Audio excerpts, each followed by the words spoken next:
Last night, President Putin flagrantly violated the Minsk peace agreements by recognising the supposed independence of the so-called People's Republics of Donetsk and Luhansk in eastern Ukraine. In a single inflammatory speech, he denied that Ukraine had any tradition of genuine statehood, claimed that it posed a direct threat to the security of Russia, and hurled numerous other false accusations and aspersions. Soon afterwards, the Kremlin announced that Russian troops would enter the breakaway regions under the guise of peacekeepers, and Russian tanks and armoured personnel carriers have since been spotted. The House should be in no doubt that the deployment of these forces in sovereign Ukrainian territory amounts to a renewed invasion of that country. And by denying Ukraine's legitimacy as a state and presenting its very existence as a mortal threat to Russia, Putin is establishing the pretext for a full-scale offensive. I think honourable members will struggle to understand to contemplate how in the year 2022 a national leader might calmly and deliberately plot the destruction of a peaceful neighbour. And yet the evidence of his own words suggests that is exactly what President Putin is doing. When I said on Saturday that his scheme to subvert and invade Ukraine was already in motion before our eyes, the events of the last 24 hours have, sadly, shown this to be true. We must now brace ourselves for the next possible stages of Putin's plan.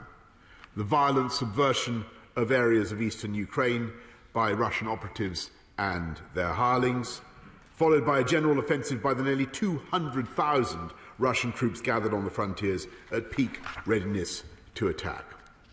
If the worst happens, then a European nation of 44 million men, women and children would become the target of a full-scale war of aggression, waged without a shred of justification for the absurd and even mystical reasons that Putin described last night.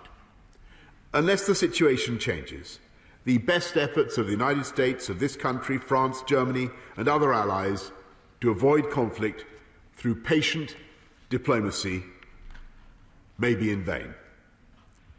From the beginning, we have tried our utmost, we've all tried, to find a peaceful way through this crisis. On the 11th of February, my right honourable friend, the Defence Secretary and the Chief of the Defence Staff, Admiral Radakin, paid the first joint visit to Moscow by the holders of their offices since Churchill, who was also Defence Minister at the time, travelled to Russia with General Allenbrook in 1944.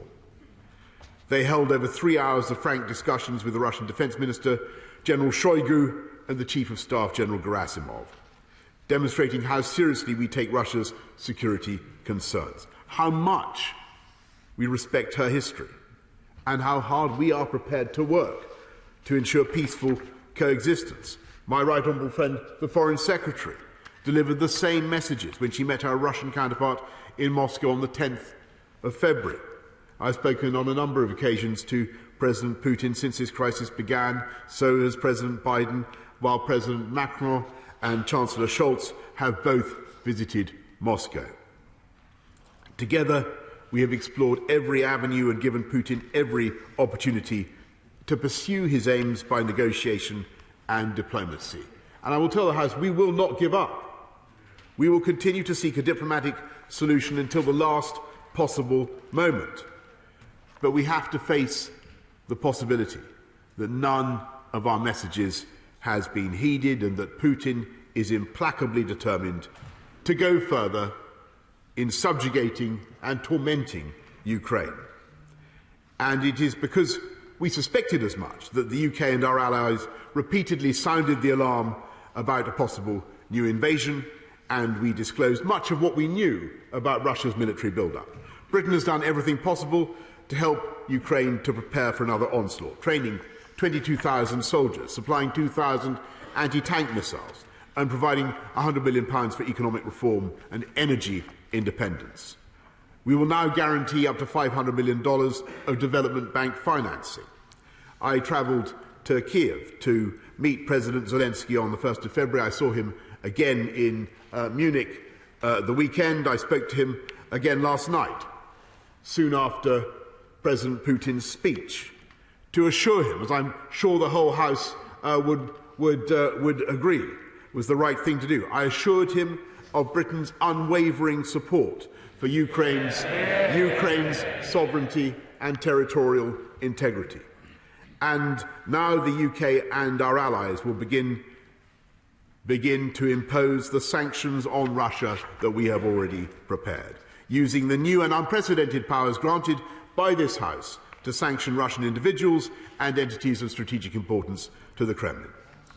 Today, the UK is sanctioning the following 5 Russian banks: Rossiya, IS Bank, General Bank, Promzyaz Bank, and the Black Sea Bank. And we are sanctioning 3 very high net worth individuals: Gennady Timchenko, Boris Rottenberg, and Igor Rottenberg. Any assets they hold in the UK will be frozen. The individuals concerned will be banned from travelling here. And we will prohibit all UK individuals and entities from having any dealings with them. This is the first tranche, the first barrage of what we are prepared to do. And we hold further sanctions at readiness to be deployed alongside the United States and the European Union if the situation escalates still further.